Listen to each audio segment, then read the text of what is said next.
Hey everyone! Thank you for joining me in Venice. In the last video, my family and I got on a train from Rome, and after a 4-hour journey, we finally arrived in Venice. As soon as you make your way to the exit, you are hit with that unmistakable view of this famous city.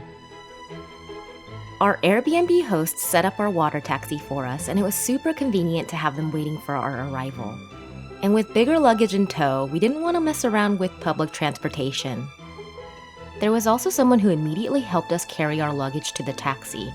Not connected, but seemed to be doing this for tourists with an expectation of a tip.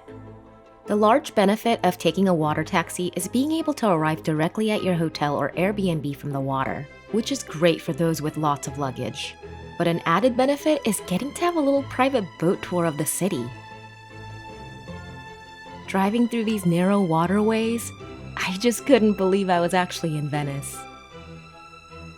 After we got settled into our Airbnb, we literally walked just around the corner to our first dinner in Venice, and we were in for a treat. I love the warm decor of this well-known cozy restaurant. I also love when restaurants write down their specials on a board and take it to each table. They brought out some complimentary bruschetta to start.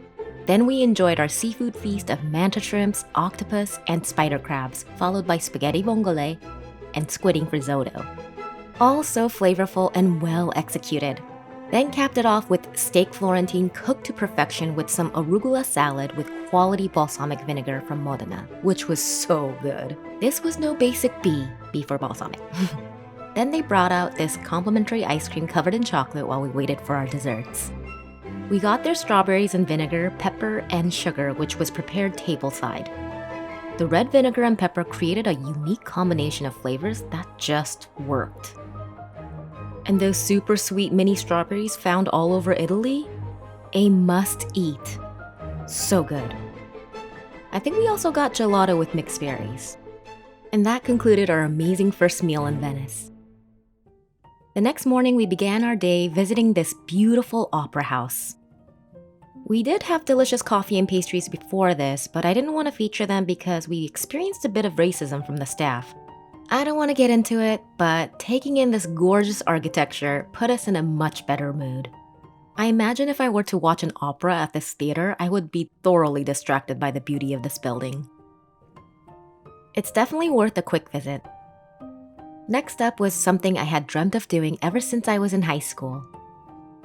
We gathered in front of the Grand Canal for a mini tour before getting on our very own gondola ride.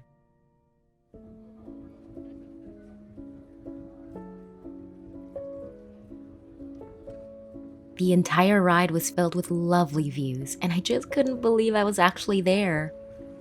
Again, all thanks to my big sis for making this happen.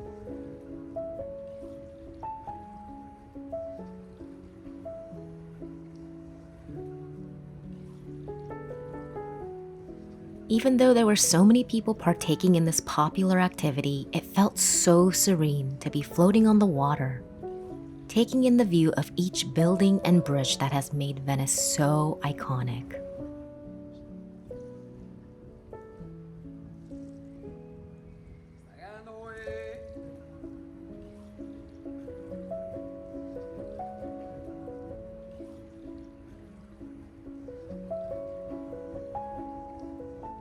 We ended our ride passing through the Grand Canal, which was a bit more choppy. If you're super sensitive to motion sickness like my sister, make sure you take some Dramamine. We then headed to Piazza San Marco to eat some lunch.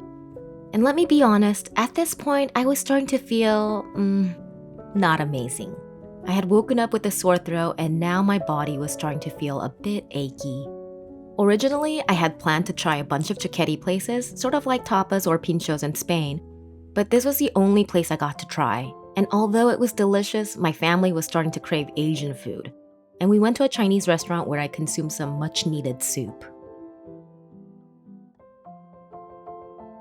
With some soothing broth in my belly, we headed over to St. Mark's Basilica.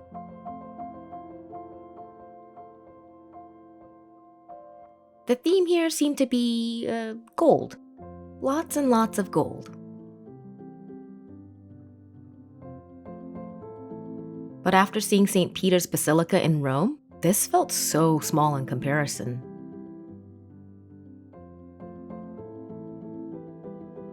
By the way, please do me a favor and like this video and subscribe to help me grow my channel.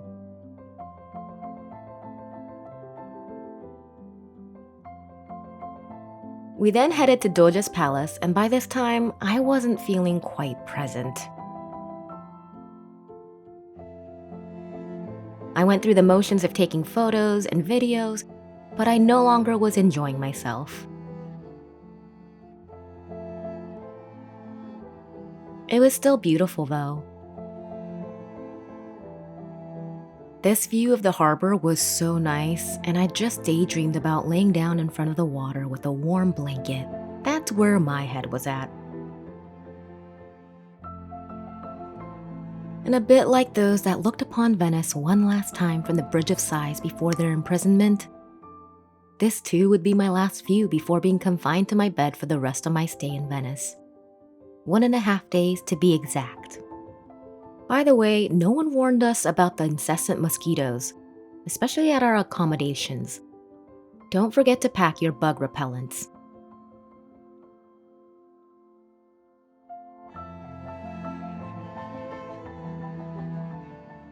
I didn't emerge from my bedroom till our water taxi ride to the airport.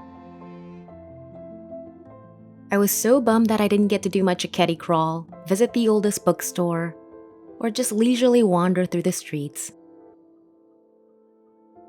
But I was just glad to be feeling somewhat recovered for our next destination. Thankfully, it wasn't COVID. We ended our time with one last delicious Venchi gelato at the airport, and my last bite of pistachio gelato. Oh, the tears. Make sure you join me next time when I enjoy an amazing birthday lunch at the Eiffel Tower, visit museums, and stay at a penthouse with a stunning view. See you then!